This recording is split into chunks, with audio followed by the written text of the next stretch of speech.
Assalamualaikum warahmatullahi wabarakatuh. Waalaikumsalam.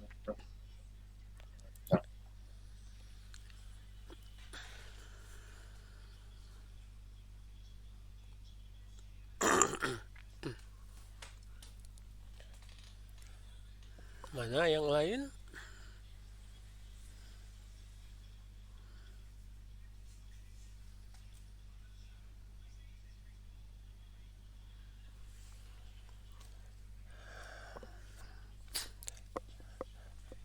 Baik, Anda mungkin sudah lihat ya materi hari ini di blog.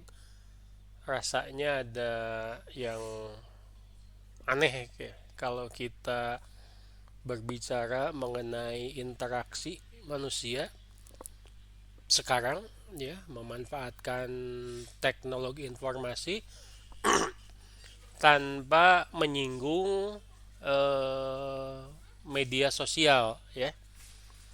Sama seperti yang kita lakukan hari ini, ya kita menggunakan media sosial untuk berkomunikasi via WhatsApp, lalu juga menggunakan Zoom supaya bisa terlaksana kegiatan ya meskipun dikelola melalui e-learning. Oke, kita masuk ke materi hari ini.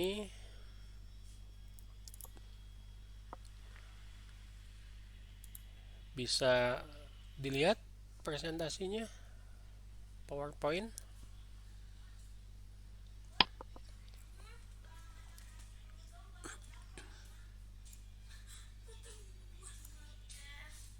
Oke, Di saya belum. oke. Ini Eh, Belum Kak. internet terada lambat ternyata. Udah Kak. Oke, udah bisa lihat. Baik, media sosial, sosmed atau sosial media ya. Ya beberapa orang sudah menyatakan tidak bisa hidup tanpa sosmed ya seakan-akan sosmed itu yang menentukan hidup mati ya mungkin menentukan dunia akhiratnya mereka. Banyak kejadian di mana apa bermasalah dengan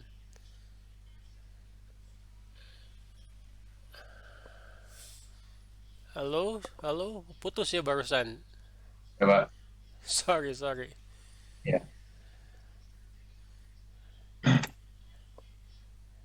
Coba nah saya nyambung lagi.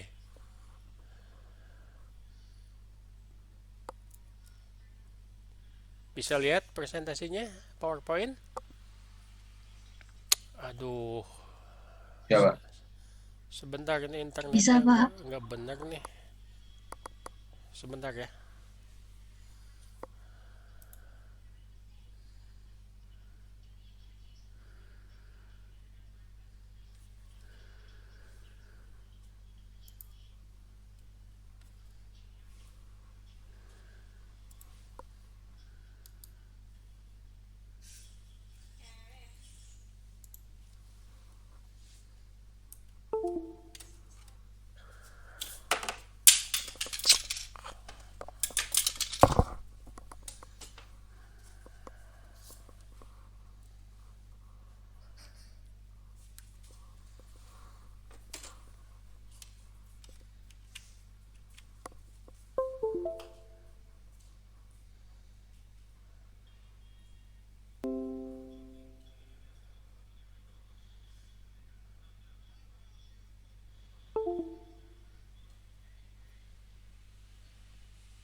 Oke, kita ulangi. Sorry, barusan apa?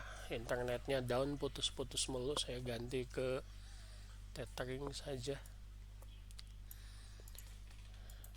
Baik, ya ini gambaran saja ya bahwa manusia modern ya sekarang kita tidak bisa lepas dari menggunakan media sosial. Waktu saya mulai ibarat sekolah, mulai bekerja ya itu banyak yang menggunakan MIRC kalau dulu untuk ngobrol, tapi karena memang smartphone itu belum memasyarakat ya merata penggunaannya seperti sekarang, itu hanya kalangan tertentu saja yang bisa menggunakan media sosial. Lalu ya zaman mahasiswa dulu ya awal-awal ada Friendster, bagaimana mereka memanfaatkan internet di kampus. Yes, saya juga dulu bingung ya apa itu Friendster ya karena tidak pakai ya, apalagi setelah muncul Facebook ya kurang lebih berapa ya, 10 tahun yang lalu mungkin ya.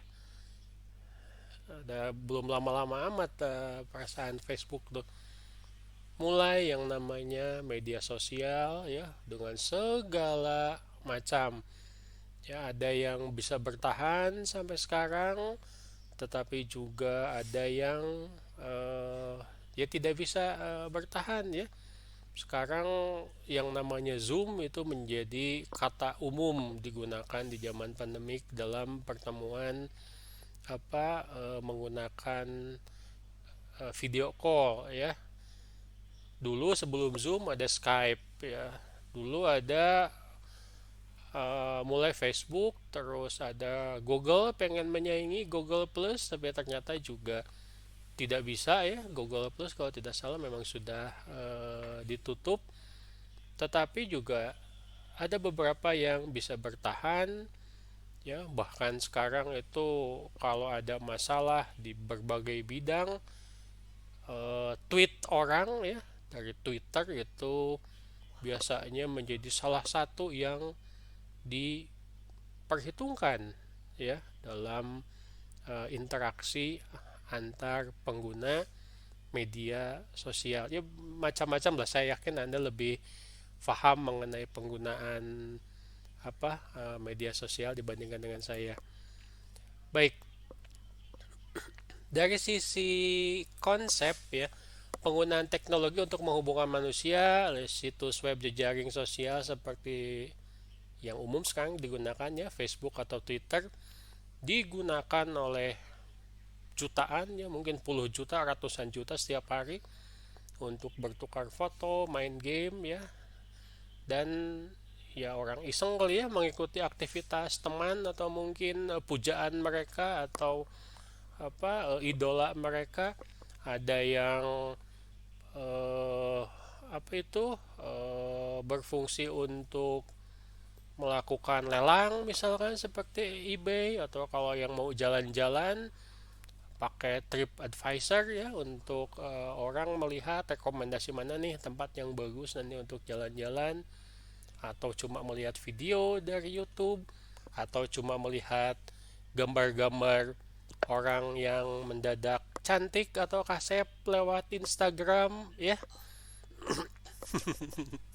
Jadi saya suka suka bercanda ya, Instagram tuh ini aplikasi ria gitu loh ya, tempat orang pamer menampilkan wajah cantik yang sebetulnya bukan wajah mereka karena sudah dipermak menggunakan teknologi meskipun tidak semuanya.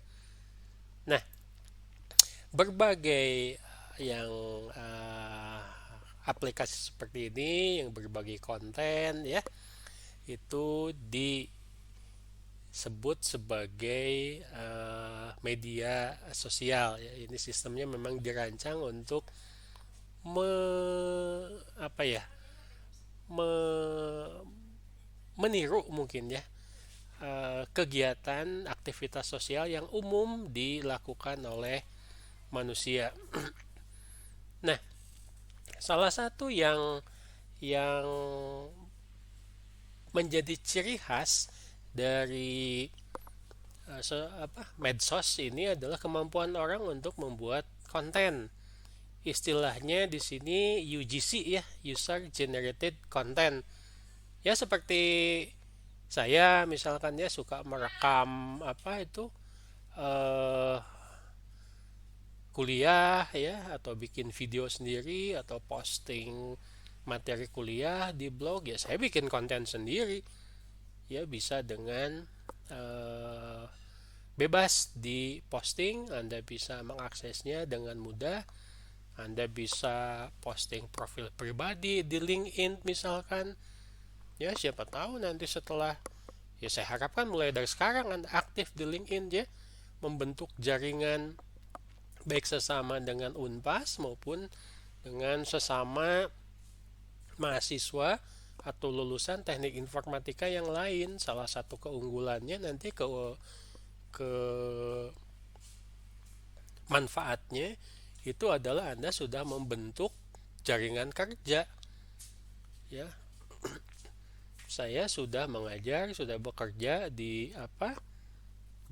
Unpas, tapi karena tergabung dalam LinkedIn kadang-kadang juga masih ditawari pekerjaan. Ya, alangkah lebih bermanfaat jika misalkan memang pada saat nanti Anda sedang butuh pekerjaan, gak usah nyari gitu loh. Pekerjaan akan datang sendiri ke Anda. Lewat apa? Lewat teknologi informasi dari orang lain. Lalu juga bagaimana kita dengan mudahnya bisa berkomentar terhadap konten yang dibuat orang lain atau mungkin berita tertentu. Meskipun kadang-kadang juga ya seperti berita-berita terakhir ini ya,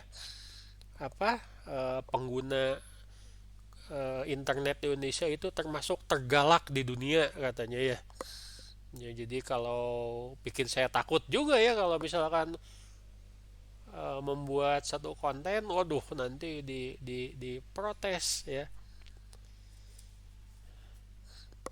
Lalu eh, tujuan dari media sosial ini sama seperti pergaulan manusia pada umumnya, yaitu membentuk jaringan sosial. Ya, demikian sama juga seperti halnya jaringan sosial ya, ada aspek negatif, ada aspek positifnya. Cuma kita tidak lihat lebih ke aspek sosialnya ya, karena ini bukan bukan bidang ini, kita hanya ngurusin di interaksinya. Anda bisa baca-baca banyak lah bagaimana sisi positif dan sisi negatif dari media sosial ini bisa Anda lihat di berita-berita. Ada yang media sosial itu menolong ya, bagaimana sekarang ada beberapa bagian di Indonesia yang sedang terkena bencana. Orang memanfaatkan media sosial untuk mengumpulkan bantuan ya. Orang misalkan bisa menyumbang bantuan melalui dompet duafa misalkan, mengenai melalui Basnas ya. Cukup transfer rekening via e-banking, diam di rumah pakai smartphone, sudah bisa membantu saudara-saudara kita yang sedang tertimpa bencana. Tapi di lain sisi juga kita melihat bahwa ada beberapa pengguna media sosial yang media sosialnya sampai ditutup oleh provider ya, karena ternyata menyebarkan berita hoax mengenai COVID-19 misalkan, atau menyebarkan berita bohong yang bisa dianggap membahayakan keamanan negara ya. Ya kita masih ini ya, ada mantan presiden negara besar yang katanya mengagungkan hak asasi manusia, ternyata media sosialnya juga ditutup karena dinilai oleh provider berisi hasutan dan fitnah. Jadi di jaringan sosial yang langsung juga hal tersebut umum ya, bisa terjadi. Nah, ini sepertinya juga diadopsi oleh media sosial. Ya, kita lihat sejarahnya dulu sajalah secara singkat ya. Bagaimana tahun 78 itu orang masih pakai BBS ya, atau Bulletin Board System. Wah, ini populer sekali di Amerika. Kita mah belum tahu apa-apa tahun 78 ya. Uh, tahun 90-an Google mulai portal search, salah satu yang pertama dan terbaik. Lalu sebetulnya booming media sosial itu mungkin sekitar awal tahun 2000-an, terutama ya 2004 2005 lah, setelah Facebook, terus YouTube ya, lalu Twitter itu muncul dan orang menggunakannya sampai sekarang. Beberapa pembuat aplikasi juga ternyata mengembangkan berdasarkan ide dari media sosial tertentu. Contohnya kita melihat Instagram. Instagram itu melihat bahwa Facebook itu kurang kurang fokus dengan pengelolaan foto dari pengguna, sehingga dia mengembangkan aplikasi media sosial yang titik beratnya itu pada penggunaan foto ya. Terus kita juga melihat sekarang, siapa di sini ada yang sudah jadi TikToker?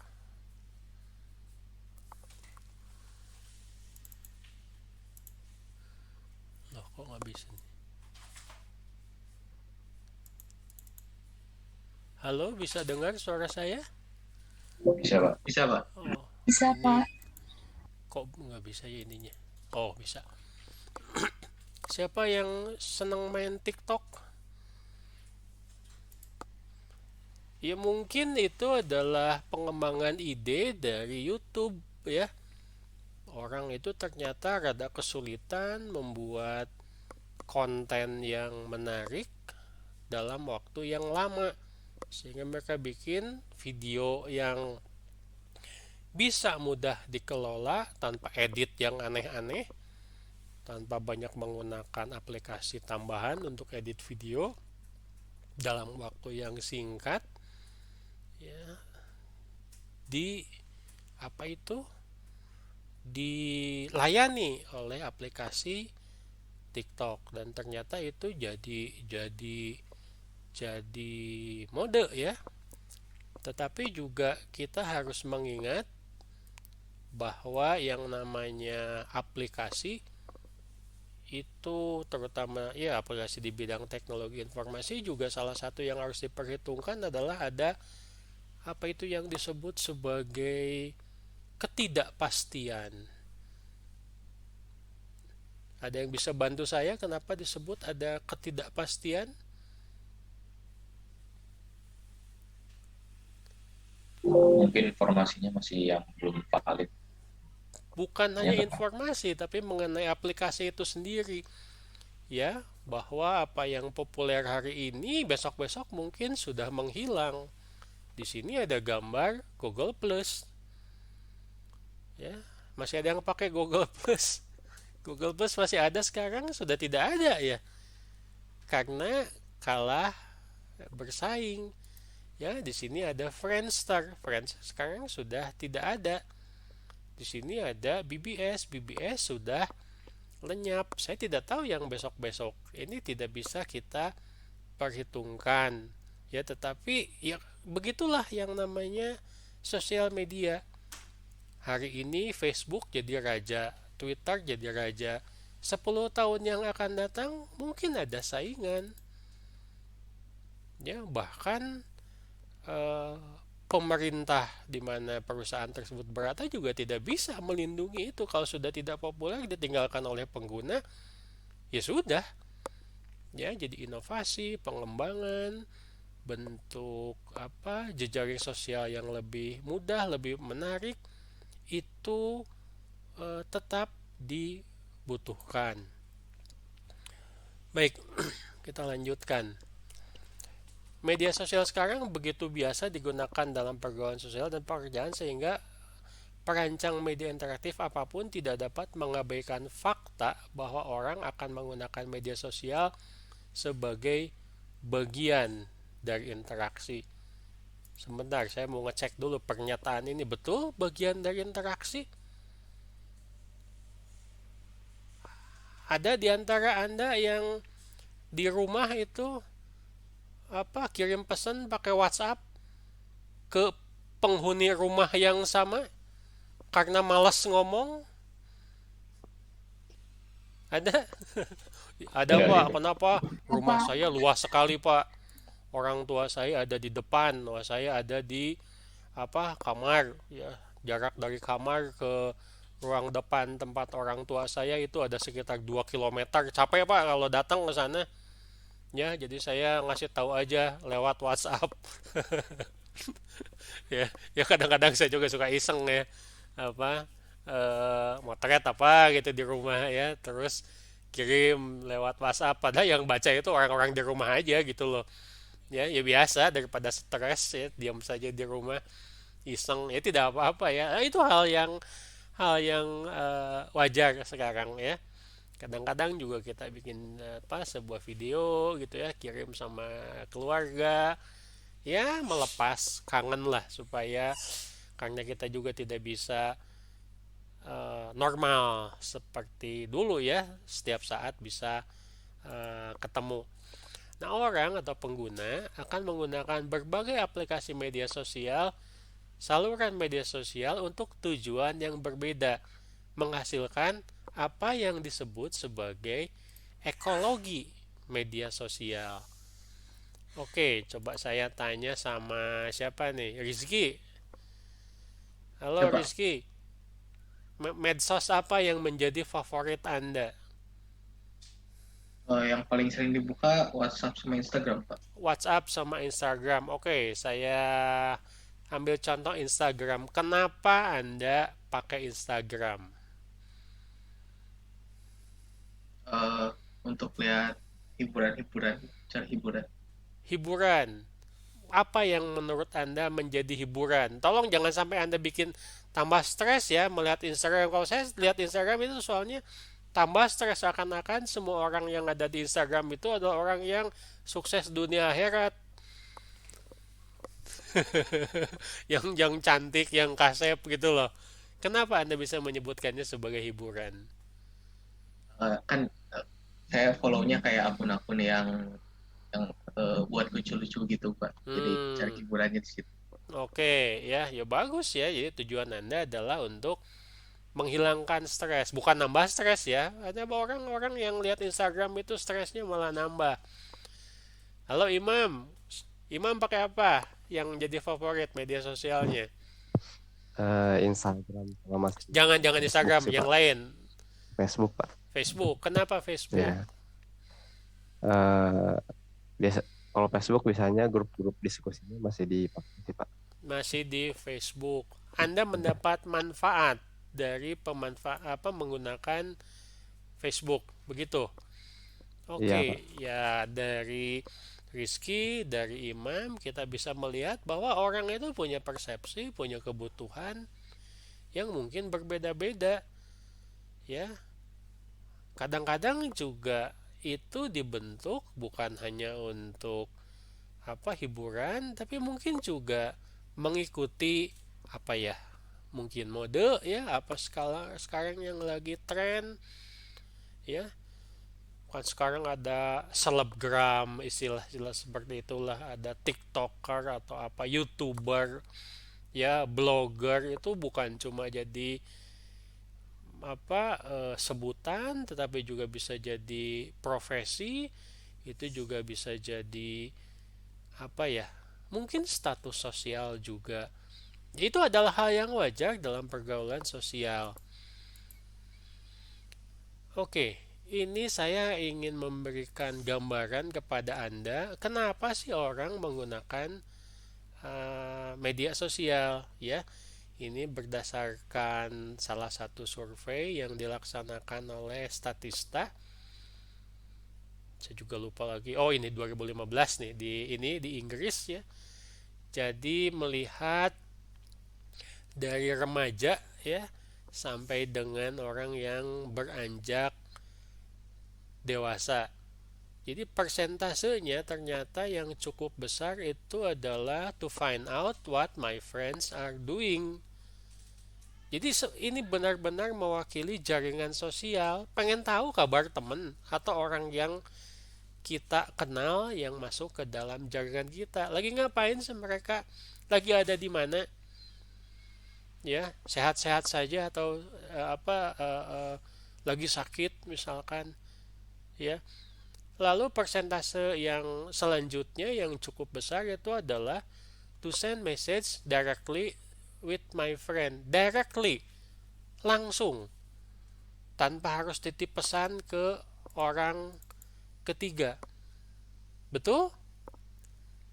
Ya, Anda sekarang kuliah butuh diskusi, mau nanyain jadwal, mau tanyain tugas, mau nanya kabar sama teman.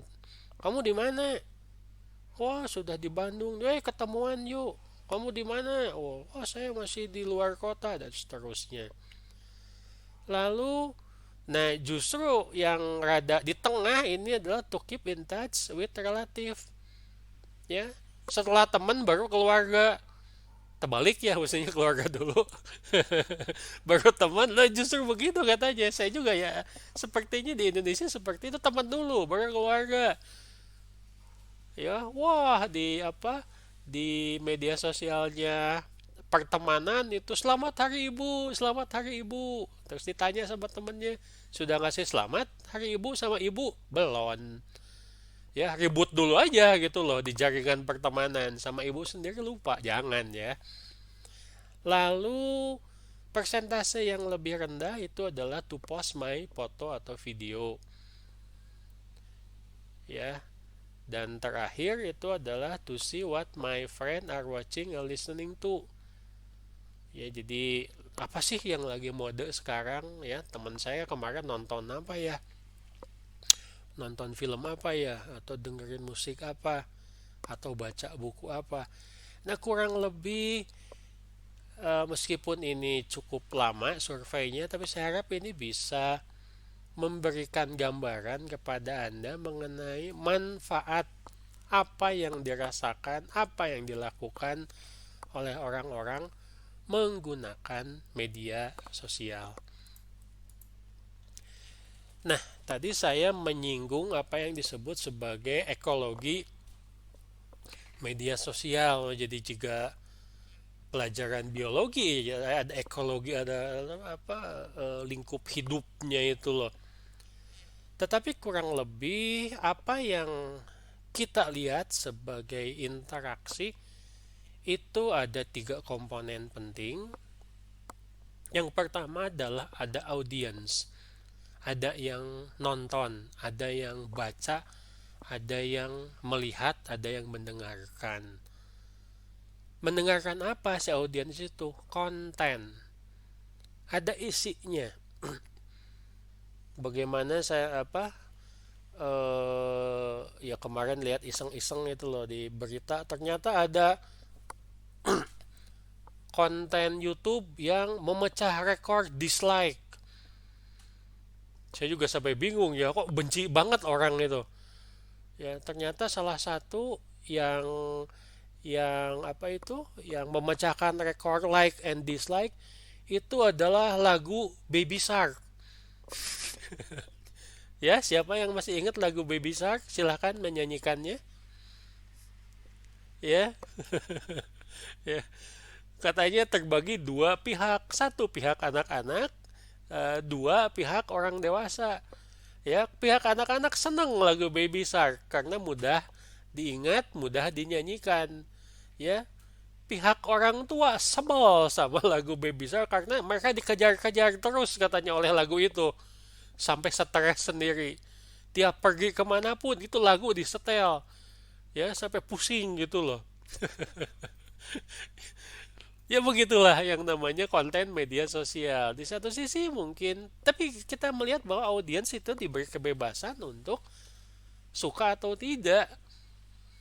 Ya, saya pernah posting satu video, ya cuma berapa belas yang nonton, dapat dislike satu. Ya diterima saja lah. Ya, ada kumaha deui ya orang. Ya begitulah bagian dari demokrasi.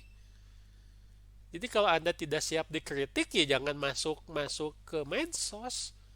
Malah nanti stres sendiri.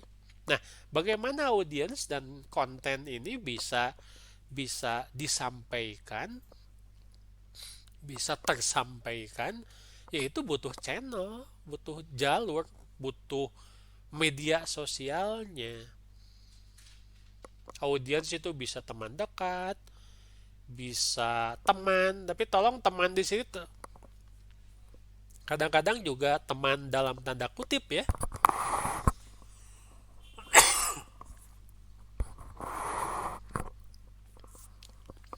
Facebook punya punya teman sekian juta, saya tidak yakin ya orang itu bakal kenal pribadi ke sekian juta. Ada apa kenalan ya, ada business college ya. Ya, saya dengan dosen-dosen yang lain selain menjadi teman secara pribadi juga itu adalah associates ya, business college ya. Lalu juga mungkin Anda bisa kenal dengan orang yang sebelumnya tidak Anda kenal karena punya ketertarikan yang sama. Ada yang seperti itu? Anda punya kenalan karena punya interest? Oh, Pak, saya Ada. kenal dengan si Anu dari apa perguruan tinggi Anu misalkan karena ternyata kami sama-sama suka ini apa Java programming misalkan ya atau suka database itu adalah hal yang wajar dalam jaringan sosial. Kontennya macam-macam, mulai foto, video, termasuk juga komen. Ya. Ada yang pernah terlibat dalam tweet war? Jangan ya. Ada juga mungkin konten itu termasuk Anda memberikan rating, memberikan bintang. Sekarang bahkan ada pesan makanan via GoFood ya, biasanya ditanya untuk rating. Satu, rating dari apa itu tempat makanan tersebut. Yang kedua adalah rating dari si pengantarnya, si Gojeknya. Kalau ratingnya bagus, lalu diminta misalkan mau nambah apa itu, nambah ongkosnya sebagai penghargaan, ya dan seterusnya. Dan yang terakhir adalah channel ya. Channel tadi saya sudah sebutkan ya, mulai dari Facebook, Twitter, WhatsApp dan seterusnya. Ya, beberapa juga saya sudah tidak dengar lagi. Dulu kalau tidak salah ada apa itu Kakao Talk, masih ada yang pakai, masih Berapa ada yang aku pakai. berapa? Ya, dulu heboh ya beberapa minggu yang lalu. Orang katanya mau apa itu migrasi ke sinyal dari WhatsApp karena urusan privacy, tapi ternyata ya baik-baik saja ya. Orang mau migrasi ke Telegram.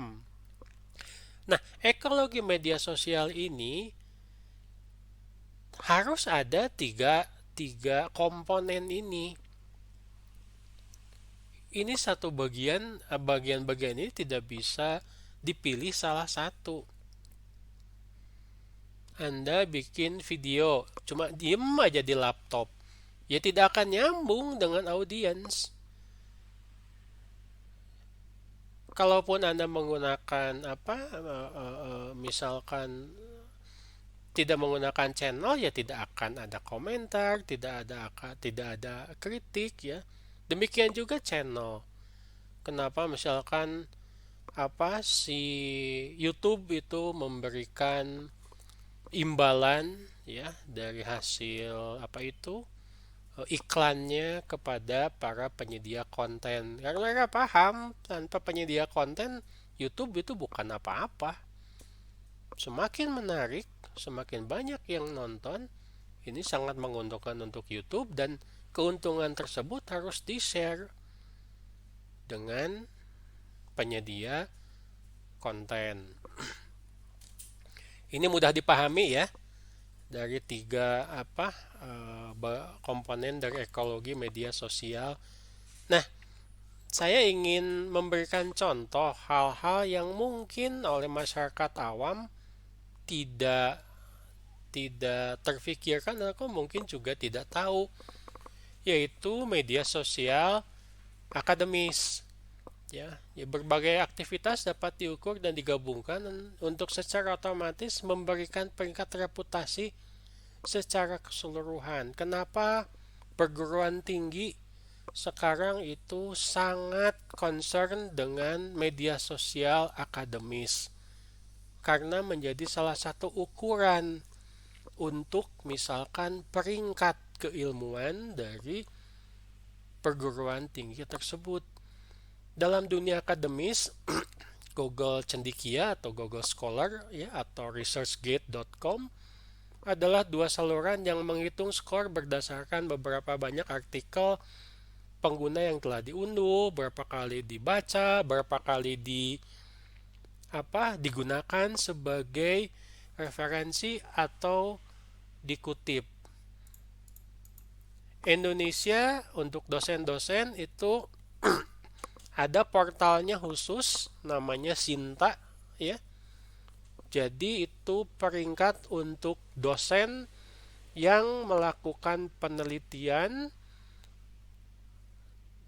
termasuk indeks-indeks internasional. Salah satunya mungkin Scopus.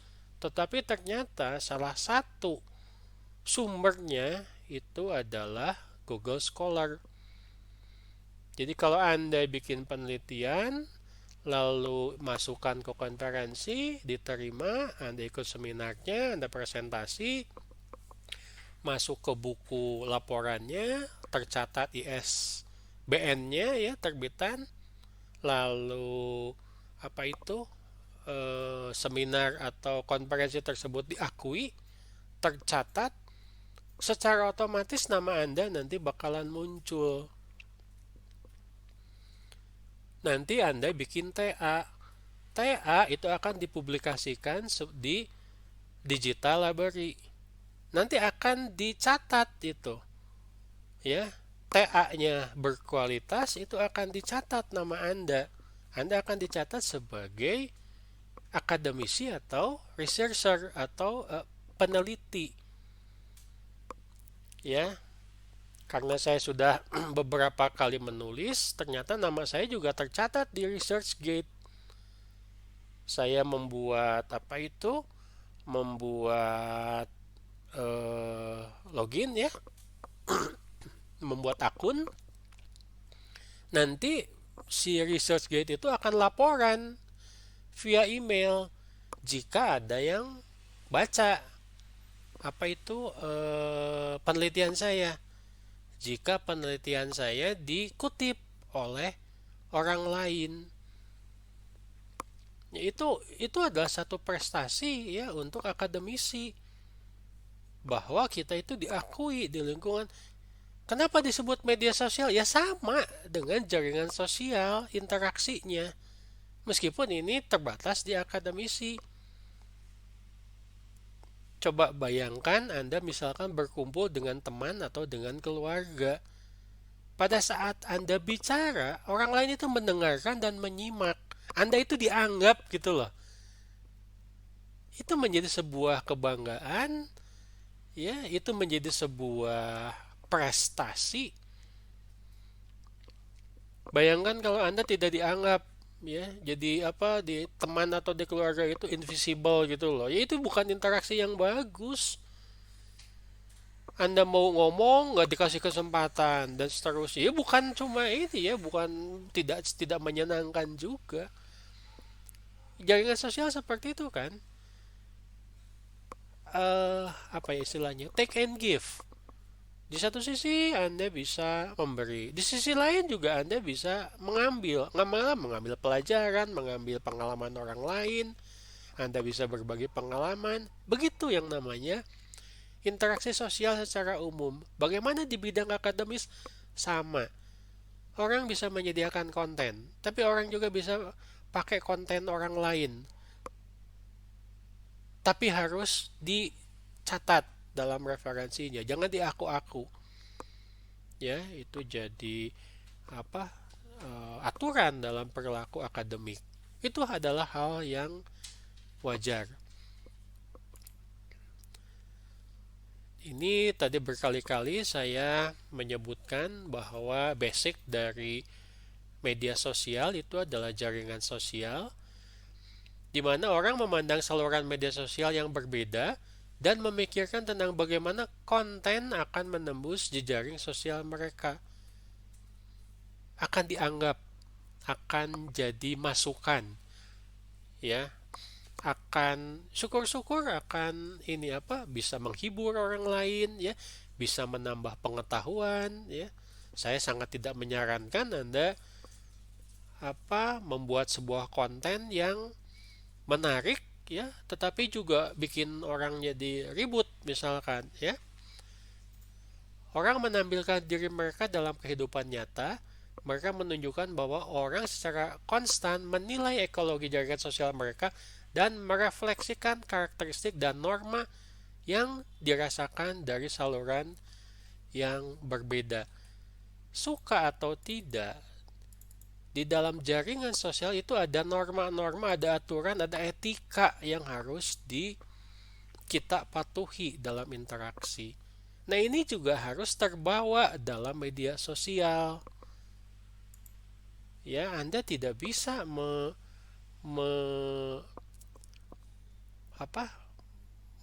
tidak pedulikan dengan urusan konten yang ternyata berkaitan dengan etika.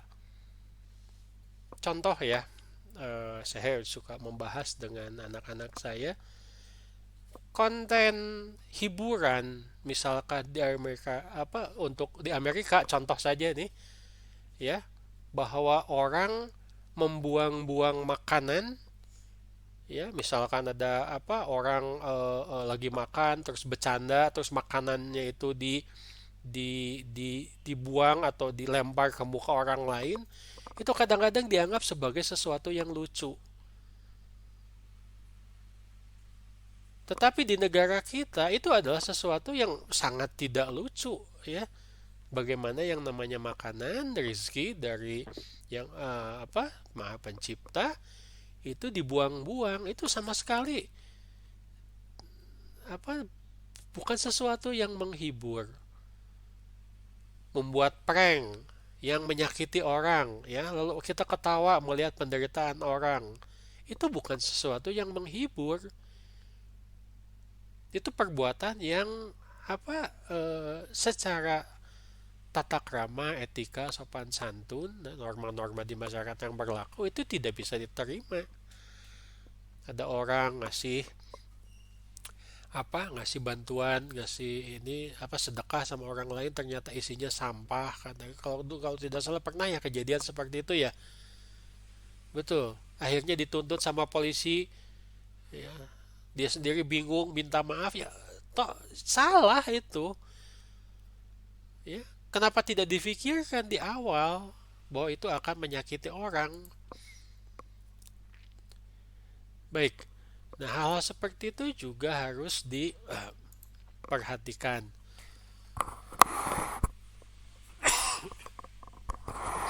Nah, ini menjadi salah satu masukan dalam pengelolaan konten, dalam pengelolaan channel, bagaimana algoritma itu dikerjakan. Algoritma yang berbeda bisa mengakibatkan pemahaman yang salah. Contoh, misalkan ya. Kalau tidak salah Facebook atau YouTube, sorry, ya YouTube dan Twitter itu sudah secara spesifik menyebutkan bahwa dalam algoritma mereka itu akan memperhitungkan konten-konten yang bersifat rasis, yang menghina atau merendahkan kalangan, orang, kultur, budaya, asal, ya, manusia. Jika kontennya seperti itu langsung akan diblok, akan diperingatkan. Algoritmanya akan memperhitungkan konten yang berkaitan dengan copyright. Ada orang bikin video YouTube, terus pakai lagu tanpa seizin, tanpa bayar royalti kepada pihak tertentu. Itu akan bermasalah nanti di copyright atau hak cipta. Itu masuk ke dalam apa itu algoritmanya. Itu bagaimana dalam interaksi sosial juga sama, ya. Jangan sampai Anda bercerita bahwa ini adalah pengalaman pribadi, ternyata itu adalah pengalaman orang lain yang Anda Anda ngaku-ngaku sebagai pengalaman pribadi. Ketahuan sama jejaring sosial Anda, lingkungan sosial Anda, loh Anda langsung dicap tukang bohong. Nah, ini yang juga diadopsi dalam interaksi di media sosial. Ya, jadi cuma bukan interaksinya tapi juga yang namanya algoritma. Saya kadang-kadang juga suka suka apa mempertanyakan, ya, terutama kepada kebudayaan barat, kebudayaan orang-orang kulit putih. Mereka selalu menyatakan bahwa freedom, kebebasan, seakan-akan bicara bahwa kebebasan itu tidak ada batasnya. Ada itu, ya. Kita boleh bebas, tapi pada saat kebebasan itu mengganggu orang lain, ya itu bukan kebebasan lagi namanya, beda lagi. Ya, bahwa kebebasan manusia ternyata juga tidak ada artinya pada saat bertemu dengan COVID-19. Banyak orang dari sana gitu yang merasa terancam kebebasan. Ini bukan terancam kebebasannya, ini kebebasannya sudah mengancam kesehatan orang lain, harus dibatasi.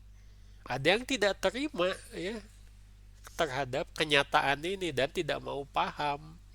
Bagaimana di media sosial sama. Anda tidak bisa posting konten yang menyinggung orang lain. Meskipun Anda bilang, loh ini ada pendapat pribadi, tidak bisa.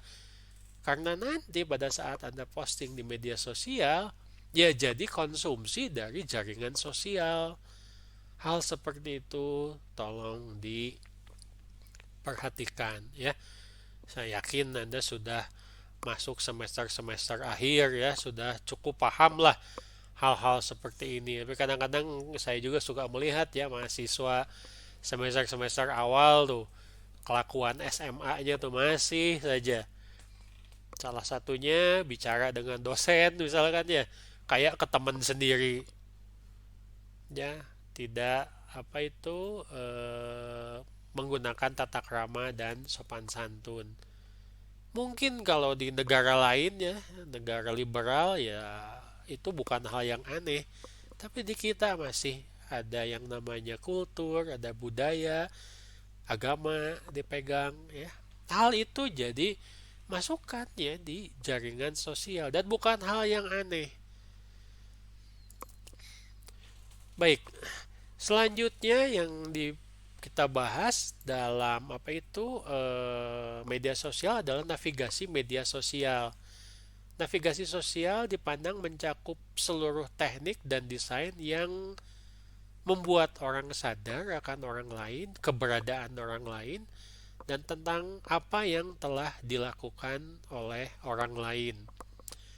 Tetapi di sini juga ingat tadi ya, aturannya, algoritmanya, sebaiknya juga Anda bisa membatasi diri. Jangan sampai hal-hal yang bersifat pribadi, privacy, itu terlalu diumbar. Nanti ujung-ujungnya sepertinya akan merugikan Anda sendiri. Komunitas jejaring sosial seperti Facebook atau LinkedIn ya, bertujuan untuk memungkinkan orang untuk memelihara dan membangun tautan dengan orang lain. Anda akan lebih sadar dengan apa yang dilakukan oleh orang lain. Bahkan sebelum ada media sosial, saya sudah menyadari bahwa yang namanya jaringan pertemanan itu akan sangat bermanfaat. Saya merasakan itu pada saat beres kuliah, mencari pekerjaan. Ya, saya sampai berapa kali ya, mungkin 3 sampai 4 kali itu mendapatkan pekerjaan karena jaringan pertemanan. Ya, saya bahkan pernah mendapatkan pekerjaan yang kalau dulu kan tiap pekerjaan pasti diiklankan di ini, kalau di Bandung pasti di koran Pikiran Rakyat. Ya, tidak ada iklannya. Ternyata pekerjaan itu cuma dari mulut ke mulut saja. Tapi tetap harus bersaing, dan karena jaringan saya cukup cukup cukup informasinya bisa diandalkan, ya alhamdulillah bisa diterima bekerja di sebuah perusahaan. Nah, sekarang itu sangat didukung oleh apa itu? Oleh media sosial. Kalau dulu tanpa media sosial, jaringan pertemanan saya hanya mencakup mungkin Jakarta dan Bandung saja. Sekarang Anda punya kesempatan untuk memanfaatkan navigasi media sosial. Misalkan nanti setelah lulus dalam rangka mencari pekerjaan, bukan cuma Jakarta Bandung, bukan cuma Jawa Barat, bukan cuma Indonesia, tapi seluruh dunia. Tidak aneh sekarang perusahaan-perusahaan besar di negara maju itu cari fresh graduate yang berkualitas dari negara-negara berkembang. Kenapa? Murah. Murah untuk mereka, tetap mahal untuk kita. Dibayarnya berapa kamu? Cuman dibayar $100 per minggu. Iya, $100 kata mereka. Ya, dikurskan ke kita dikali 14.500 misalkan seminggu. Jadi berapa itu? Anda bisa ongkang-ongkang. Kerjanya jadi apa? Jadi programmer. Taunya dari mana? Oh, dapat pekerjaan tawaran dari LinkedIn. Terus kok bisa diterima? Ya wawancara. Wawancaranya bagaimana? Via Zoom. Ngirim apa? Lamarannya pakai apa? Lewat email. Kerjanya bagaimana? Diawasi. Iya, kita dapat target, kita dapat modul, ya kita cek modul, dapat kontrak 3 bulan. Seminggu dibayar $100. Sebulan 5 minggu. 5 kali 3, 15. 15 kali 100. Lah, kan asik. Ya. Anda bisa kerja di rumah dengan sangat, mulai dari dapat pekerjaan sampai mengerjakan pekerjaan tersebut, memanfaatkan media sosial, memanfaatkan teknologi informasi. Itu yang disebut sebagai navigasi. Ya. Ya, saya tidak tahu, mungkin di antara Anda ada yang pengen nanti dapat penghasilan dari pengisi konten media sosial. Ya, saya suka nonton itu seorang ulama ya, dia punya channel YouTube, orang Timur Tengah, tapi bahasa Inggrisnya bagus sekali ya, mudah dimengerti, dan dia konten-kontennya cukup bagus, mulai dari yang ringkas-ringkas mengenai ibadah sampai dengan yang kontennya yang cukup panjang mengenai segala rupa aspek kehidupan kita berdasarkan Islam. Menurut saya itu bagus ya. Apakah dia hanya hanya hanya syiar Islam, atau ternyata dia mendapat juga imbalan misalkan dari media sosial, ya menurut saya sah-sah saja itu.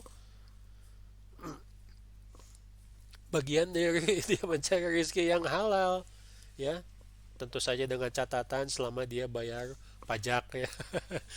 Baik pajak ke pemerintah maupun pajak ke yang di atas, ya. Ya tidak banyak hal yang wajar-wajar saja seperti itu. Nah, Anda bisa melihat ya di sini. Apakah Anda jadi pengisi konten atau Anda menjadi audiens yang memanfaatkan media sosial? Ya, tapi aspek positif dari pemanfaatan media sosial itu yang harus kita kita push, kita dorong, kita manfaatkan. Nah, saking banyaknya konten yang ada di jaringan media sosial apapun itu, mau tidak mau akhirnya akan disaring atau difilter, ya, istilahnya filter berbasis konten. Jadi pemfilteran berbasis konten, informasi dipindai untuk artikel tertentu yang sesuai dengan beberapa kriteria. Ini memanfaatkan ilmu analisis statistik. Sistem akan menilai. Anda akan dibantu untuk menilai relevansi informasi bagi pengguna atau konsumen tertentu. Teknik pencocokan kata kunci atau keyword, ya, digunakan untuk menyaring informasi seakan-akan Anda sadar atau tidak itu akan memberikan preferensi kepada sistem. Satu, tadi Anda sudah melihat bahwa untuk algoritma konten sendiri itu sudah diseleksi. Tetapi ternyata karena kontennya masih banyak juga, Anda juga diseleksi lagi. Berdasarkan apa? Biasanya ada berdasarkan dari preferensi yang Anda berikan. Pada saat Anda masuk Google, pada saat Anda masuk YouTube, biasanya cari apa sih? Pada saat Anda masuk TikTok, biasanya cari apa sih? Itu dicatat loh. Ya, meskipun dalam beberapa hal itu katanya berkaitan dengan privacy. Tapi ini adalah hal yang wajar. Saking banyaknya yang namanya konten. Jadi Anda bisa lihat content based filtering itu adalah bagaimana pengguna itu akan membaca, melihat konten satu yang dia sukai, dua yang direkomendasikan oleh pengguna yang lain. Semakin populer sebuah konten, biasanya itu akan semakin direkomendasikan oleh channel.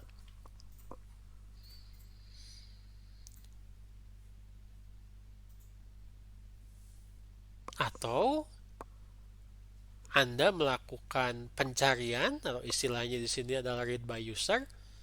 Nanti oleh sistem Anda akan diberikan preferensi yang mirip-mirip. Contohnya, ya, algoritma tersebut akan mencatat dalam interaksi Anda memanfaatkan media sosial di YouTube misalkan. Tiap masuk ke YouTube selalu nyari berita bola, pertandingan sepak bola dimanapun. Anda keluar dari YouTube, Anda masuk lagi, langsung Anda konten yang ada di YouTube itu khusus untuk Anda difilter, diberi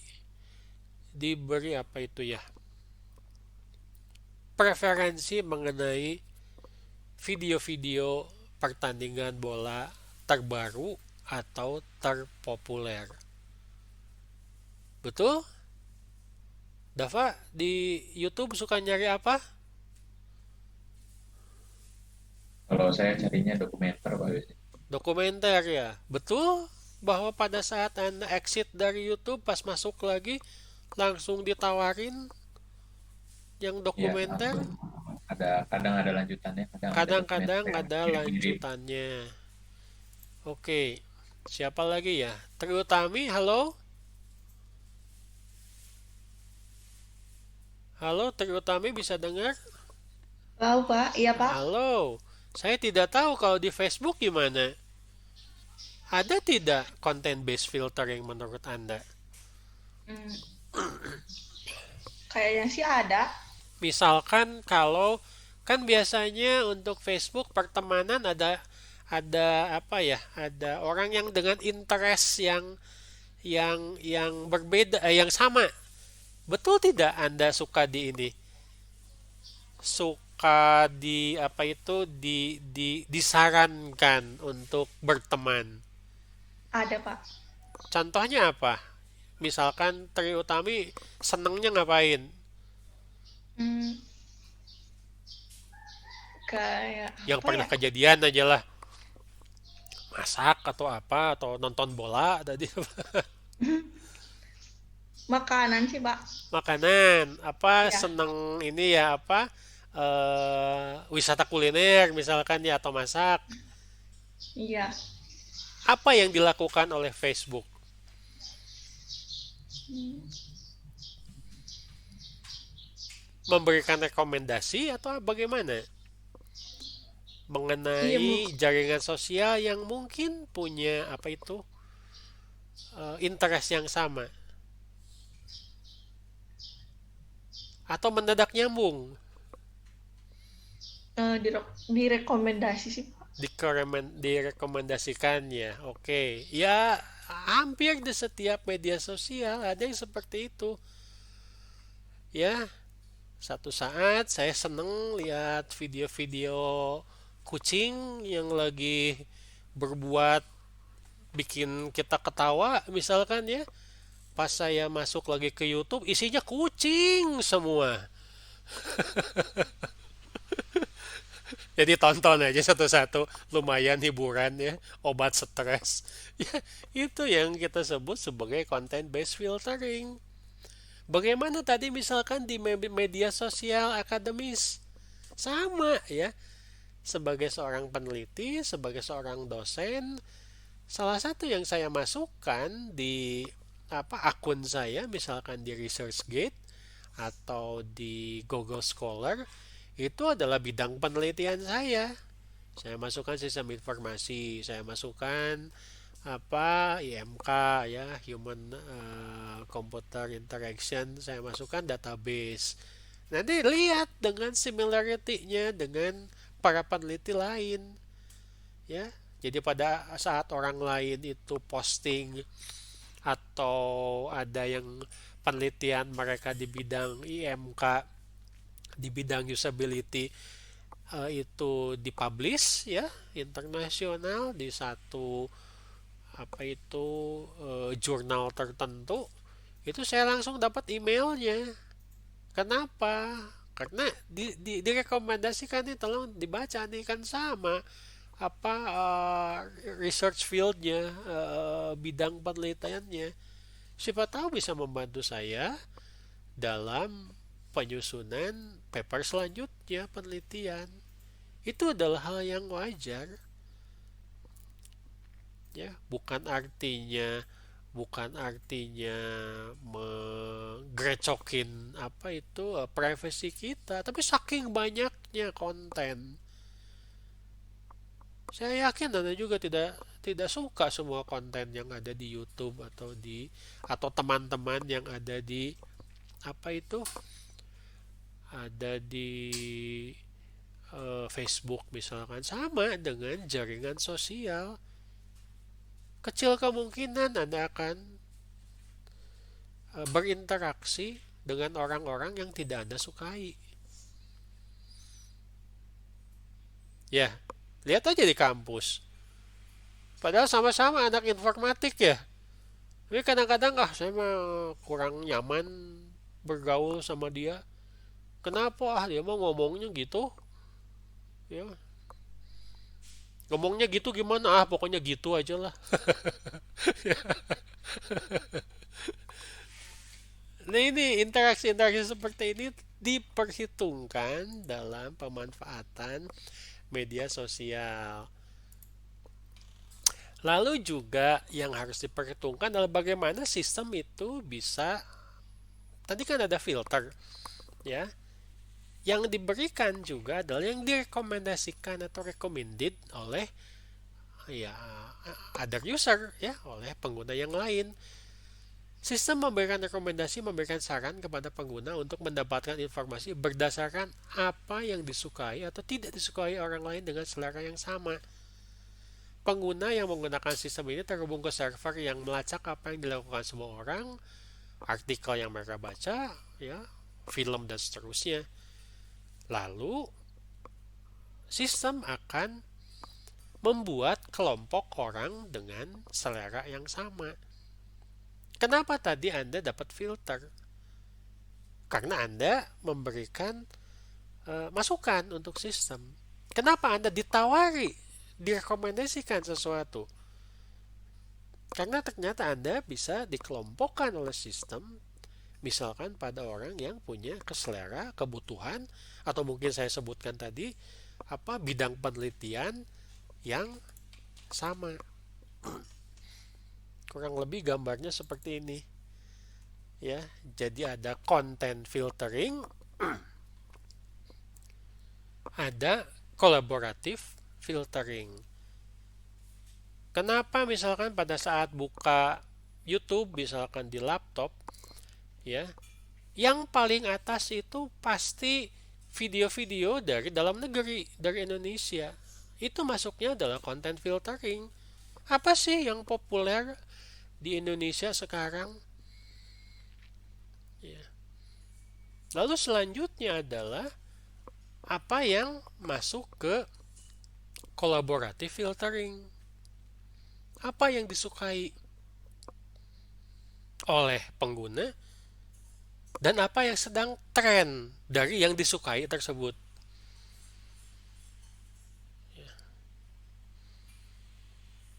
Saya yakin Anda-Anda yang hadir di kuliah ini tidak suka semua hal.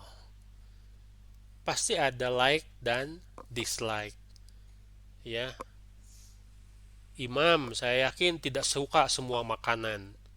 Padahal semua makanan itu makanan yang dipilih itu halal, tapi ternyata tidak suka. Ya.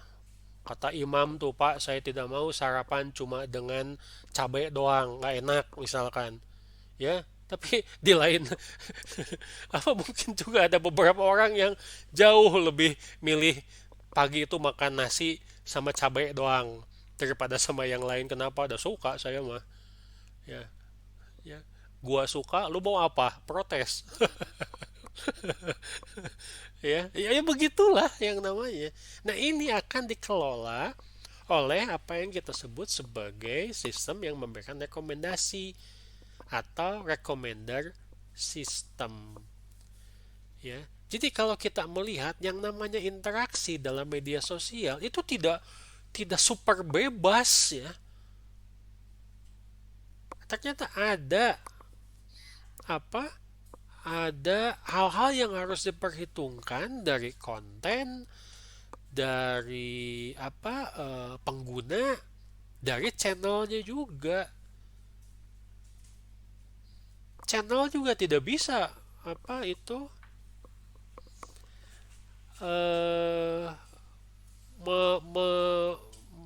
melingkupi semua konten. Ada videonya, ada tulisannya. Orang nanti gak suka. Saya mah lebih suka mejeng foto dengan tulisannya sedikit. Ya, saya mah memang orangnya suka pamer. Misalkan, kemarin kan saya liburan ke Bulan, misalkan saya mau foto-foto di sana. Postingnya yang lebih cepat mencapai sasaran itu pakai Instagram. Saya mau posting sesuatu yang bermanfaat untuk teman-teman, ya. Misalkan bagaimana nih menjelang puasa tapi menjaga kesehatan. Saya mau posting di Facebook, ya, karena ini singkat-singkat, ya, lebih mudah dibaca. Saya mau bikin artikel yang panjang lebar. menjelaskan mengenai manfaat ibadah nanti bulan puasa, saya pilih blog. Itu punya audiens dan punya si penyedia channel, pengelola konten juga punya kelebihan dan kekurangan tentu saja. Ya, disesuaikan dengan kebutuhan dari pengguna atau audiens. Ini contoh saja ya dalam YouTube bagaimana video yang sudah di-upload itu masuk list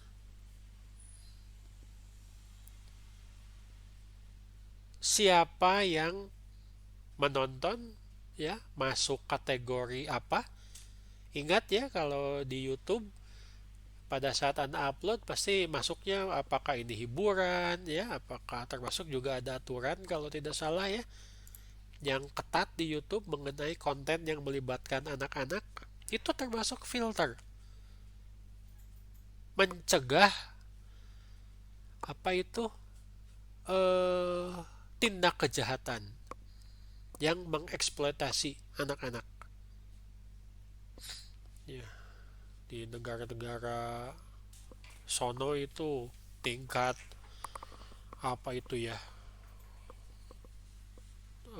pelecehan terhadap anak kecil itu sangat tinggi ya. Terus kita nyebutnya pedofil ya, mengerikan sekali. Ini tidak mau yang namanya channel atau penyedia jasa media sosial itu terlibat. Di awal-awal itu sudah di filter. Lalu akan selanjutnya juga kadang-kadang pada saat Anda memasukkan sebuah video, Anda masukkan kata kunci, keyword. Ini video mengenai apa? Ya, mengenai trailer film kah? Mengenai sepak bola? Mengenai IMK, ya, mengenai Unpas. Jadi pada saat Anda nanti upload videonya, ya, ada video quality, ada realitasnya, ada untuk siapa usernya. Itu video-video yang mirip-mirip itu akan ditampilkan. Saya upload video mengenai IMK. Pada saat Anda nonton video saya mengenai IMK, mungkin ada penyedia konten yang lain yang nanti nunggu giliran. Betul? Mengenai apa? Tidak mungkin mengenai sepak bola. Pasti mengenai IMK juga. Betul? Baik dari channel saya sendiri maupun dari channel orang lain. Ya, saya membahas misalkan mengenai Microsoft Access. Anda nonton video Microsoft Access dari saya, beres nonton dari video saya karena cuma 15 menit misalnya atau 10 menit, nanti langsung nyambung ke video Microsoft Access selanjutnya. Mungkin dari saya, mungkin dari yang lain. Itu akan di-ranking, ya, lalu akan dipilah-pilah dan menjadi video yang direkomendasikan. Gambaran di sini memperlihatkan kompleksitas dari pengelolaan konten yang akan disajikan kepada audiens. Kalau Anda bicara langsung face to face, Anda memperhitungkan tidak lawan bicara Anda?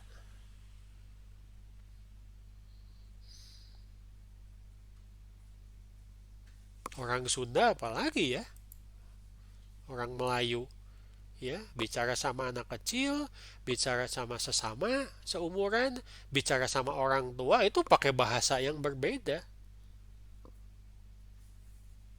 Kita punya filter gitu loh. Kita punya recommended system sebetulnya. Anda akan disebut kurang ajar kalau misalkan bicara sama dosen atau sama orang tua seperti bicara dengan teman seumur atau bahkan bicara sama anak kecil. Anda akan bikin bingung anak kecil kalau cara bicara Anda seperti bicara Anda kepada orang tua. Betul? Ya. Betul. Iya, ini bukan sesuatu yang loh kok begitu sih? Itu adalah sesuatu yang wajar karena memang apa yang disebut sebagai interaksi, rekayasa interaksi, ya itu dilihat dari interaksi antar manusia.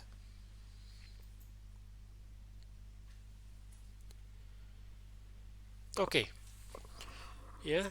Jadi kita melihat juga konten dalam media sosial itu tidak cocok untuk semua orang. Jarang sekali sebuah konten yang cocok untuk semua orang. Ya, ada lagu, penyanyi, nyanyi, wah laguna enakeun, semua orang suka. Tapi pada saat dia buat video musik, diupload ke YouTube, lah malah bikin ribut. Kenapa? Lagunya baik-baik saja. Ya, musiknya baik-baik saja. Banyak orang yang suka, tapi pada saat melihat videonya, ternyata tidak layak ditonton oleh anak kecil. Ya, karena misalkan apa? Banyak melakukan gerakan-gerakan yang tidak bagus misalkan ya dan seterusnya ya ada itu adalah hal-hal yang juga harus diperhitungkan. Baik, selanjutnya adalah sistem tag ya atau penandaan. Metode lain untuk memberikan informasi berbasis sosial adalah dengan memberikan tanda atau tag sehingga setiap kali seseorang menemukan informasi baru mereka dapat melihat apa yang dipikirkan oleh orang lain dengan minat yang sama atau juga disebut sebagai pencarian sosial. Orang dapat menandai item yang ditemukan oleh orang lain sehingga menjadikan sistem penandaan sosial dan tanda juga dapat ditambahkan secara otomatis sesuai dengan beberapa kriteria. Saya masuk ke YouTube. Saya mau cari video mengenai Unpas. Ya. Tag itu biasanya dimasukkan ke dalam sebuah video. Termasuk ya mungkin sama dengan yang saya sebut tadi sebagai keyword atau kata kunci. Ini penting. Ya, setiap Anda posting ini pasti apa kalau di Twitter istilahnya hashtag ya. Betul, hashtag. Ya Iya, itu, Pak. itu sistem tag. Sebentar, ada yang bisa bantu saya? Siapa di sini yang sering pakai Twitter? Saya, Pak. Ya, silahkan. Menurut Anda apa fungsi dan kemudahan dari pemanfaatan hashtag? Eh, jadi bisa apa ya? Lebih publik mungkin, Pak. Jadi trending. Trending topik. Wah, ini menjadi Ya. sesuatu yang gimana gitu ya sekarang tuh ya. Trending topik ya. Jadi dari hashtag, tolong betulkan kalau saya salah, Anda bisa ngobrol dengan orang-orang yang memang punya interest yang sama. Betul? Seakan-akan dikumpulkan dari sekian puluh juta pengguna Twitter, ternyata ada yang apa itu berkumpul membuat sebuah kelompok dengan hashtag yang sama. Ya. Apa contohnya? Hashtag yang pernah Anda ikuti terus jadi trending topik.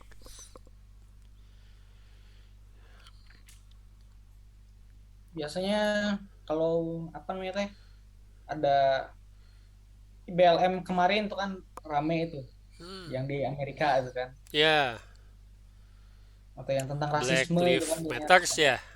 Ya, Ya. Jadi Anda yang orang Indonesia pun ya bisa ikut serta memberikan pendapatnya. Ya, kita bahkan bisa menyebutkan lah kamu ini gimana sih? Urusan hitam sama putih aja nggak beres-beres udah ratusan tahun. Di kita ada lebih dari 300 suku bangsa aman-aman saja.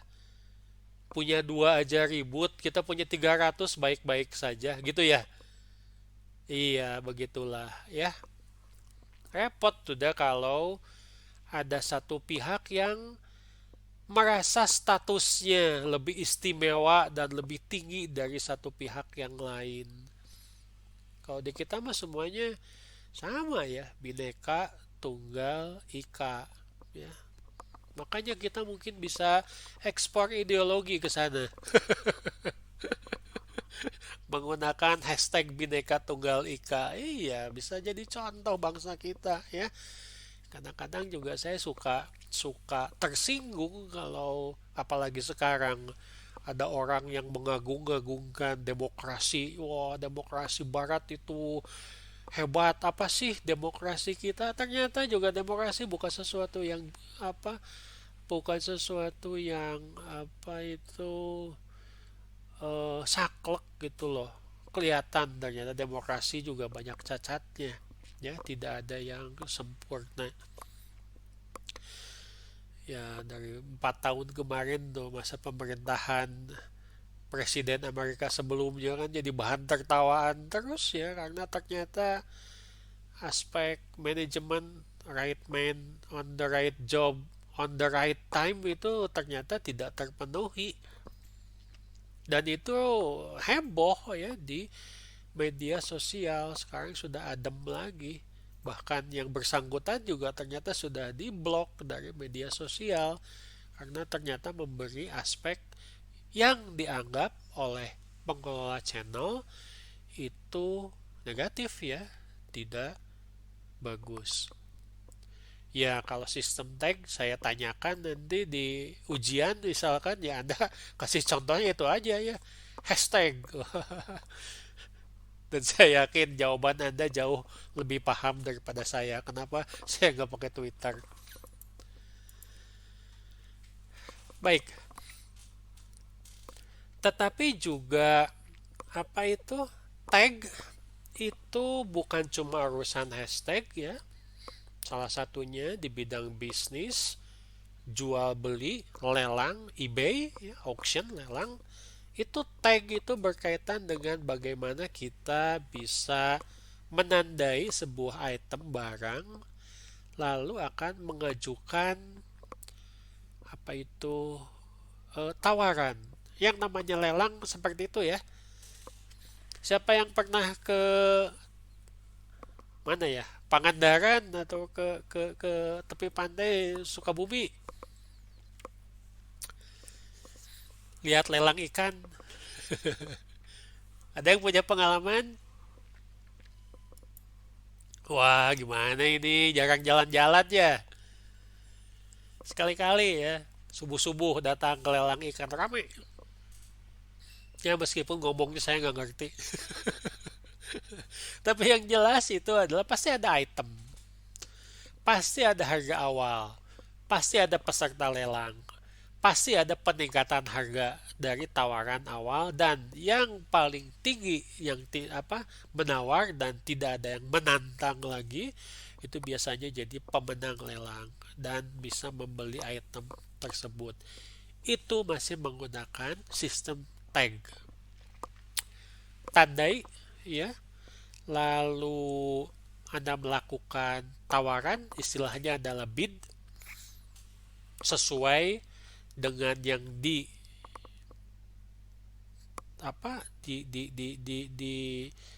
ditawarkan oleh pengelola. Dan jika Anda menang tawarannya ya Anda harus beli. Ya. Kalau tadi studi kasusnya di Twitter itu tag itu adalah hashtag mengumpulkan ya orang dengan interest yang sama.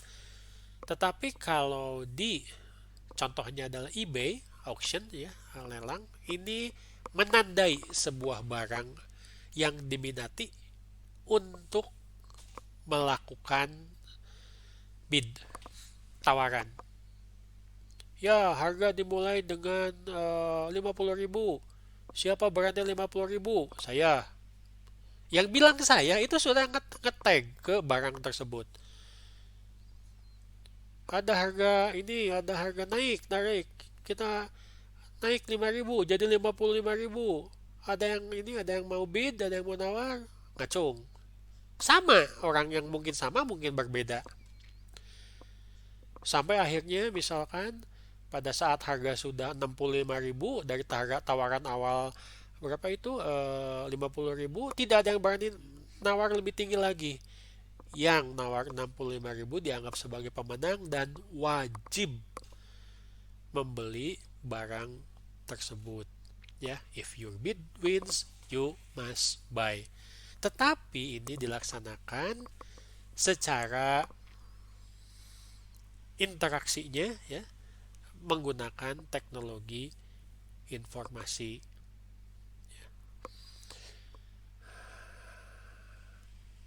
Cuma kadang-kadang juga katanya di eBay suka ada yang lucu ya. Pernah kejadian ada seorang suami nyeleweng ya, lalu sama istrinya dilelang di eBay. Nih mau beli suami saya dijual murah. Ya, tukang nyeleweng. Untung di kita nggak sampai seperti itu ya. Ya, meskipun katanya dulu pernah heboh tuh saya tidak tahu di eBay atau di mana ya. Ada orang Indonesia mau jual pulau. Wah, itu jadi skandal itu. Ya, ada mau jual pulau di Indonesia kan nggak boleh ya pulau diperjualbelikan apalagi untuk orang asing ya. Nggak boleh. Nah, itu berita saja. Nah, baik. Apa yang dimaksud dengan readware? Read baca ya, itu alat ya. Lingkungan yang diperkaya dengan catatan sejarah atau readware adalah teknik yang mencatat apa yang telah dilakukan orang lain di masa lalu sehingga dapat memberitahu pengguna sesuatu tentang cara menavigasi ruang informasi. Ya, pengguna dapat mengambil jalur tertentu melalui ruang informasi dengan membuat aktivitas orang lain yang eksplisit atau pengunjung baru ke ruang tersebut dapat melihat jalur yang sudah dikenal melaluinya. Readware ini mungkin berkaitan tadi dengan rekomendasi ya, tetapi juga bisa dibentuk oleh penyedia konten.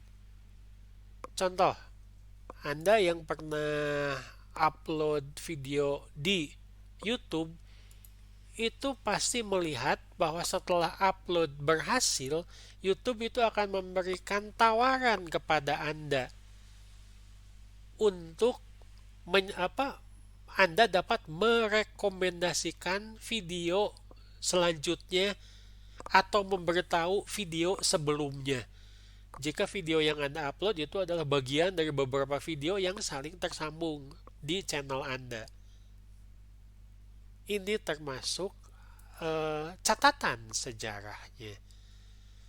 Ya, masuknya adalah ke readware. Jadi misalkan Anda melihat sebuah video, kok ngomongnya langsung gini ya? Kok nggak ada awalnya? Ya, ternyata di akhir video disebutkan ya, kalau mau lihat video ini supaya Anda bisa lebih paham, misalkan Anda harus bisa melihat bagian sebelumnya. Ya, itu adalah readware. Ya, ini izinkan saya menyombongkan diri sendiri ya. Jadi kalau Anda sudah banyak posting di media sosial, ya pasti akan diidentifikasi. Apalagi Google katanya kan dikenal sebagai tukang ngumpulin informasi. Sadar ataupun tidak. Ya. Pada saat saya menulis nama sendiri, misalkan, apapun yang saya posting atau orang lain reposting dari apa yang saya posting atau postingan yang ada nama saya, baik sepengetahuan saya ataupun tidak, itu akan dibaca, akan langsung ditampilkan ya Dulu sebelum punya blog, sebelum punya channel YouTube, saya suka memberikan PDF, file PDF kepada mahasiswa. Ya, ternyata mahasiswa tersebut upload file PDF-nya di salah satu media sosial. Ya, tapi tetap dengan ada nama saya. Jadi pada saat saya mencari, loh apa ini? Kok perasaan gak pernah upload di sini? Setelah saya lihat ternyata itu materi kuliah yang sudah cukup lama. Ya, ternyata mahasiswanya itu ingin sharing tanpa mengurangi, tanpa menambah, dan tetap mencantumkan nama saya. Jadi pada saat dicari menggunakan portal search engine seperti Google, ya tetap masuk. Ya, rasanya aneh kalau saya nyari nama saya di Google terus tidak ada hubungannya sama sekali dengan Unpas. Wah, saya bisa sedih ya, tidak dianggap sama Unpas. Oke, ya itu juga readware ya. Posting-posting saya di masa lalu ya atau yang berkaitan dengan saya itu akan ditampilkan nanti oleh si Google, akan di sorting mana yang paling sering dicari, mana yang paling sering diakses oleh orang lain, itu yang ditampilkan ya. Ya alhamdulillah ya, ternyata rankingnya menurut Google seperti ini. Satu sisi ternyata saya lebih dianggap sebagai blogger dibandingkan sebagai peneliti, karena blog dulu nomor 1, baru Google Scholar nomor 2. Ya berarti saya kurang kurang banyak meneliti ya. Baik, nah bagaimana kita bisa melihat yang namanya social translucence, atau apa ya translucent itu ya, kejelasan dari sebuah interaksi sosial. Yang pertama adalah mudah dilihat, visibility. Siapa yang suka, siapa yang tidak suka, siapa yang memberikan komentar. Ya. Lalu ada kesadaran atau awareness. Pada saat saya posting sebuah video baru misalkan, atau orang lain, YouTuber lain atau blogger lain itu posting, itu orang-orang yang menjadi follower atau sudah subscribe itu akan langsung diberitahu, nih ada video baru yang mungkin bermanfaat untuk Anda. Ada sesuatu yang baru, ada sesuatu yang menarik, itu diberitahukan. Ada awareness. Ada yang menyukai konten video saya lalu ngirim pesan, saya langsung tahu. Kenapa? Di samping YouTube-nya juga ngasih tahu, karena dia bagian dari Google, langsung masuk ke email misalkan. Lalu ada accountability. Ya. Bisa dipertanggungjawabkan. Ingat, tanggung jawab. Anda tidak bisa posting seenaknya. Kadang-kadang di kita juga ya kita tahu semuanya mungkin ya, tidak ada yang sempurna dengan undang-undang transaksi elektronik UU ITE. Tapi jangan sampai Anda berpendapat tidak perlu yang namanya UU ITE. Setidaknya menurut saya, tiap negara di bumi ini punya yang namanya UU ITE. Bahkan Amerika pun yang namanya the land of freedom gitu, tetap ada meskipun tidak disebut sebagai UU ITE. orang yang menyebarkan kebencian atau rasis, yang menghina, itu pasti diblok.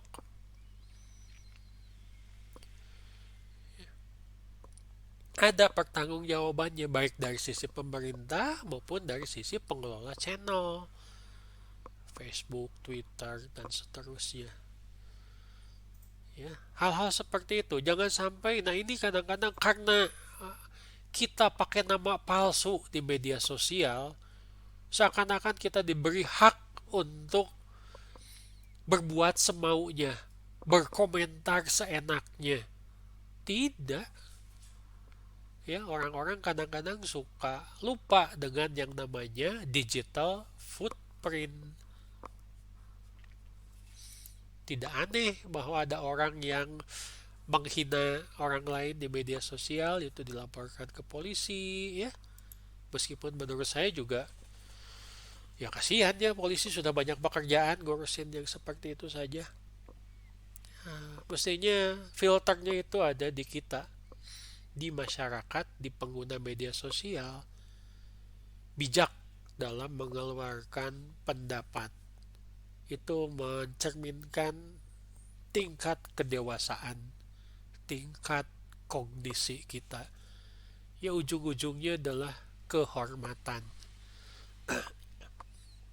Ya, ada selebriti yang semua apa yang populer itu dia komentarin. Ya, bahkan kesannya komentarnya tuh tidak difikirkan matang-matang. Seenaknya sih, asbun, asal bunyi. Karena memang maksudnya adalah untuk mencari sensasi. Bukan itu. Ya. Anda juga tidak akan suka kalau dalam jaringan sosial Anda, pada saat Anda bertemu tatap muka, itu ada yang ribut sendiri. Ya, ada yang ngomongnya itu keras, ada ngomongnya tidak sopan, Anda bahkan meninggalkan. Itu adalah hal yang wajar. Kok ngomongnya gitu sih? Apa nggak bisa lebih sopan? Ya, bagaimana kalau dia yang diperlakukan seperti itu? Dan seterusnya. Nah, ini juga kita bawa ke ranah media sosial, visibility, awareness, accountability. Ya, ini harus diperhitungkan sebaik-baiknya.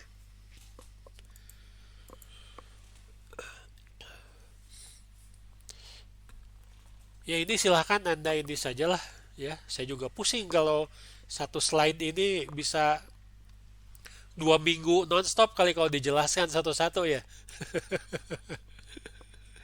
The conversation dikatanya, the art of listening, learning, and sharing. Ingat, learning, listening, sharing.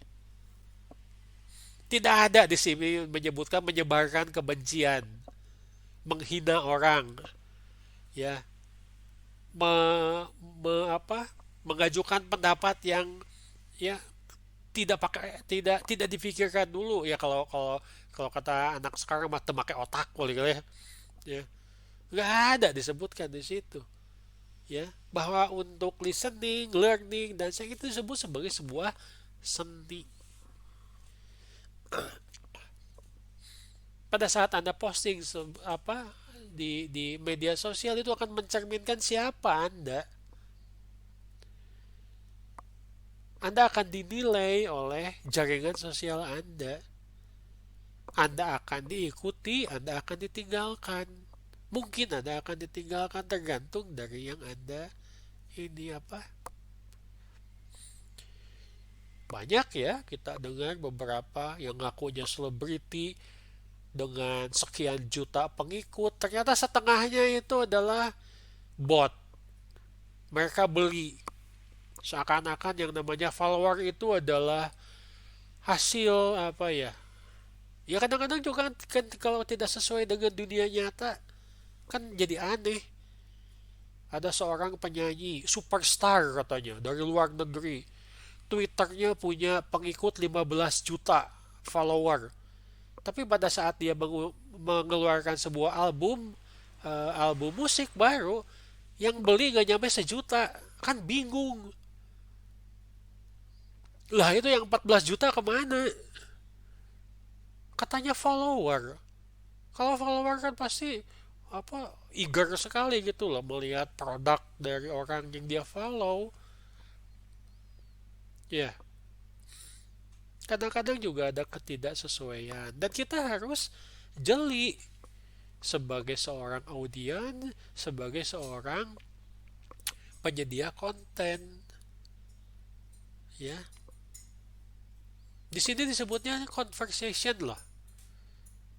Interaksinya disebutnya conversation. Bicara, bercakap-cakap, berarti ada dua pihak yang aktif. Itu yang dijembatani oleh media sosial. Anda menyediakan konten, ya, hak orang lain untuk mengeluarkan pendapat. Silahkan. Ya ini macam-macam ya linknya. Ya silakanlah, saya yakin Anda jauh lebih paham dari saya. Saya juga mencoba membatasi menggunakan media sosial, ternyata tetap saja banyak WA, ya, blog, YouTube,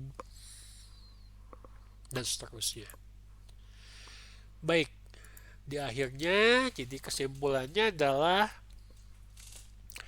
media sosial berkaitan dengan semua aspek web yang terlibat dengan menjadikan sosial, tolong utama jaringan sosial ya, menjadikan platform untuk pengembangan dan pengumpulan user generated content.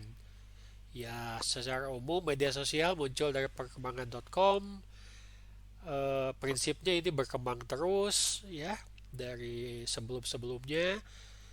Aspek media sosial termasuk jejaring sosial ya, social network dan berbagi konten. Lalu mungkin bukan cuma ke depan ya, sekarang juga komputasi awan dan IoT atau IoT ya, Internet of Things, ini sudah mendukung perkembangan dari media sosial. Bukan hanya menyediakan konten, beberapa malah sudah jadi tempat untuk misalkan bisnis ya. Seperti contohnya tadi, studi kasusnya adalah eBay. Oke, itu materi kita hari ini.